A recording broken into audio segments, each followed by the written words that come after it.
up, positive people? You got Dana here, and today I'm chilling at home because it's my off day, but I wanted to do some clickable shit today, so I decided to make a video on all of my Seattle pet peeves, I guess.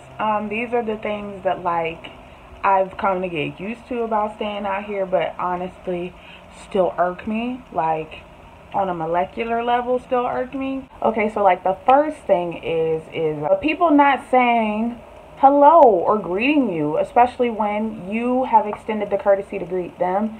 So boom, a place where this pet peeve probably affects me most is at work. I always make it my business to greet everybody coming in and out of where I work, and oftentimes I just completely get ignored. And I'm not talking about these people are hard of hearing. I'm talking we make eye contact. I go, "Hi, how are you?" And they literally just look at me like, "What's good?" It happens all the time, men and women. Usually always 45 plus, though, I will say that. So honestly, baby boomers, y'all claim to be the greatest generation and all this shit, but y'all need some damn manners. And if you expect for your CNA to wipe your ass when you're old and wrinkly and can't do it for yourself, I would hope that you fucking greet her ass before she does it, so she's not rough with you. What's another big pet peeve of mine? Personally, this whole ghosting culture that's out here, it seems like it's almost impossible. I don't know, it's something in the water, something in the air. It's almost impossible to follow up with people out here. The unprofessionalism of the job market out here sometimes with a lot of these companies. So you'll go to a job, you'll be dressed to the nines, you'll see the other candidates there, and they're in a baseball cap and flip-flops. You know what I'm saying? They're on the phone talking about how much they'd rather be at home, getting high, and I'm not saying I'm applying. At the time I was applying for these Ivy League jobs or anything like that, but I just noticed in general that people don't take the decorum of the job interview as seriously as they did back home. And I don't know if that has to do with the fact that jobs are currently plentiful and people can afford to take seriously what they want to take seriously, but I have found even with my interviewers that my interviews have been mad unprofessional. I've found myself having my time wasted a bunch of times, or having situations where I'll go in for a job, they see who I am, and then all of a sudden they start suggesting that I apply for something else. And it's well, you called me based on the qualifications of my resume. Why all of a sudden are you offering me some lesser job I'm gonna take the shit? I'll never forget, I went to, and I'm not going to name the company, but I went to this company to see about social media work, and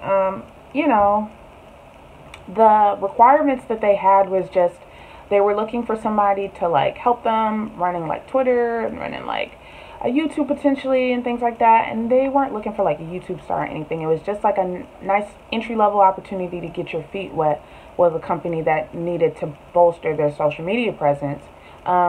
Obviously I sent over my Twitter, which it's an old Twitter account of mine that I'd managed to gain 17,000 subscribers on organically. So I used that to kind of show them yeah, when I put my nose to the grindstone, I really can engage with people on social media and things like that. And sometimes, often for me, it's easier for me to write than it is for me to convey my message through video format sometimes. So yeah, I go to the interview or whatever, and yeah, just immediately he's just yeah, your resume is great and all this stuff, and giving me all these excuses about how, despite the fact that he was impressed with my social media numbers, that all of a sudden now it's he's no longer interested. And I feel I'm a good interviewee. I put my best foot forward. I send cover letters with my resumes. I always send, thank you emails after the interview. I do all the stuff that you need to do, but oftentimes I hear people be trying to sell me short. It's a big part of the reason why I have no current interest in the whole trying to work up the chain and all this stuff. It's why really and truly I genuinely just want to work from home and subsist on the things that I make on the internet. So Yeah, what's another pet peeve of mine? It does irk me that the homeless are allowed to just use drugs wherever they want to use drugs. Like, the area that I stay in is fairly safe and everything, and I've just found that, like, out here on the West Coast, bro, you will see a homeless person just chilling on the block, rolling up a paper, and just smoking it at the bus stop casually. And I have literally had situations where, because I didn't have a car, it's like, bruh, I'm just trying to, like, chill at the bus stop. I'm not trying to smell the smell of whatever the fuck's in that paper. Like, I'm not trying to catch it secondhand. There's a time and a place. Can it not be at this bus stop at this transit center? You know what I'm saying? And I'm not about to say nothing to him. You know, that's his domain. It's like, bruh, I guess, you know, I'll just wait for the bus or whatever.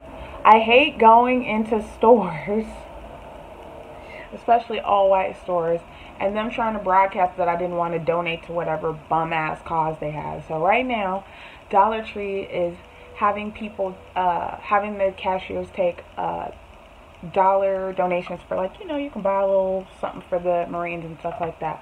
Let's be clear, okay? I live with a former Marine. That's how I'm gonna plan on, you know, supporting. I don't need y'all trying to guilt trip me. And it's funny because they like to ask you more than once if you want to donate, and it's always a smooth no, a confident no, a firm no. And if it wasn't a loud enough no, I'll give you a louder no so you know that the answer is no. I'm not trying to part with my money every time somebody wants me to part with my damn money, and if I don't feel compelled to donate, just be glad that I'm a patron of your business.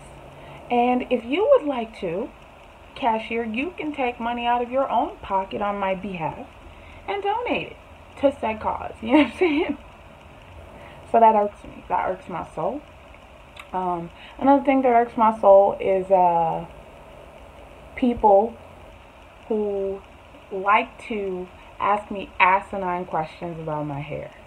So I oftentimes have customers who come to where I work, and instead of us just sorting out what they need to sort out, we're spending the better part of the time like, how do you do that? And man, your hands must hurt and all this stuff. And there's always that dig of, I could never, and you, that looks great on you. Yeah, I just want to say, and I'm so glad that you can do that. Like, girl, I don't need you to affirm my hair. I don't need you to affirm this do.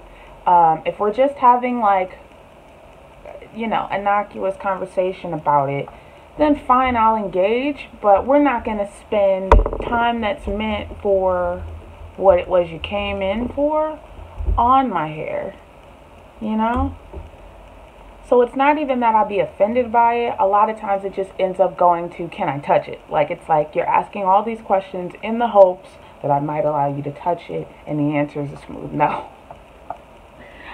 Also, I hate it when white women recommend hair salons for me to go to.